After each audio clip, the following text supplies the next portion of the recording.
Witam. Dziś dzięki uprzejmości firmy LuxPen kolejna prezentacja produktów firmy Kako Green, która ta firma dystrybuuje w Polsce, i to pióro pod nazwą Sky. Sprzedawane jest w takim oto pudełku, przynajmniej ta edycja, bo będzie ich kilka, z konwerterem i z nabojem. Standard International, więc łatwo do zastąpienia. Tak widać, pióro wygląda na pierwszy rzut oka. Tak zwany flat top, jeśli to można powiedzieć. Właściwie klips jest bardzo leciutki przy odciąganiu. Lekko zwęża się tam ta końcówka na górze i z takim wgłębieniem jest, więc to jest taki flat top z dołkiem, można powiedzieć. Natomiast korpus wygląda na to, że jednolitej szerokości, zakończony znakiem F, co może sugerować grubość stalówki, ale tutaj akurat mamy extra fine. Stalówki i konwertery dostarcza firma Schmidt, a tutaj z góry tak pokazuje, żeby można było zobaczyć, że ta część sekcji, za którą się trzyma, jest taka lekko powiedzieć trójkątna, ułatwiająca trzymanie. Sekcja lekko przeźroczysta, a skówka nasuwana trzyma się dobrze z obu stron. Nie jest to specjalnie obciążenie dodatkowe dla pióra, chociaż troszkę tam je przekrzywia.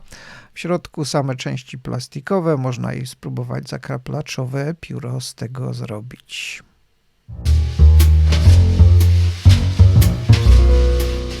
Wielkość w porównaniu z Parkerem Duofoldem, z Sonetem, Lamy Safari Pelicanem 140 pokazuje, że jest to pióro długie, właściwie takiej długości jak Lamy Safari, mniej więcej tych samych gabarytów, prawie 14 cm długości ma z założoną skówką, bez niej 13 tam z milimetrem, a więc dość długie pióro do trzymania bez skówki, wystarczające.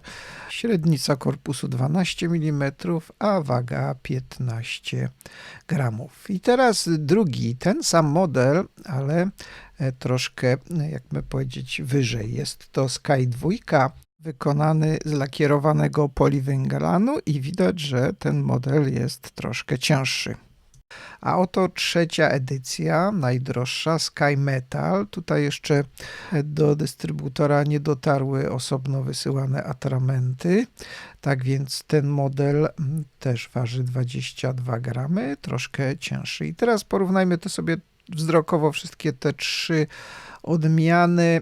Wzór ten sam, różni się tylko rodzajem zastosowanych materiałów i 3 przedziały cenowe. Co ciekawe, może być dla kupujących, bo mogą wybierać właściwie tak samo wyglądające pióro w różnych cenach. Ten model podstawowy plastikowy jest w wielu kolorach. Link podam do strony dystrybutora, gdzie można sobie je wszystkie zobaczyć. Natomiast ja tutaj jeszcze chciałem pokazać model zupełnie przeźroczysty, a więc można śledzić poziom znikającego atramentu w konwerterze czy w naboju, a więc bardzo rozwiązanie atrakcyjne dla tych, którzy lubią tak zwane demonstratory.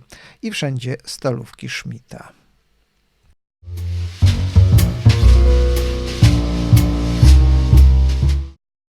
I próba pisania. Tutaj stalówka Extra Fine. Może nie jest to typowo Extra Fine, tak jak Japończycy przyzwyczajają do nas, chociaż to dalekowschodnia produkcja, ale dość cienka kreska, przepływ atramentu bardzo dobry, także tutaj te stalówki, konwertery i spływaki Schmidta dobrze się sprawdzają.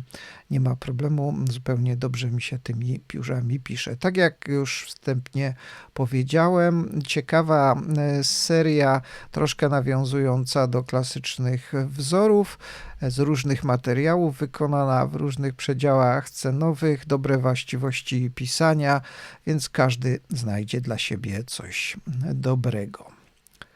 Jeszcze dziś chciałem zapowiedzieć tylko, że startuję z przedsprzedażą i rezerwacjami swojej książki prezentującej kolekcję Parkera i zapraszam do zamawiania tych, którzy mają na to ochotę.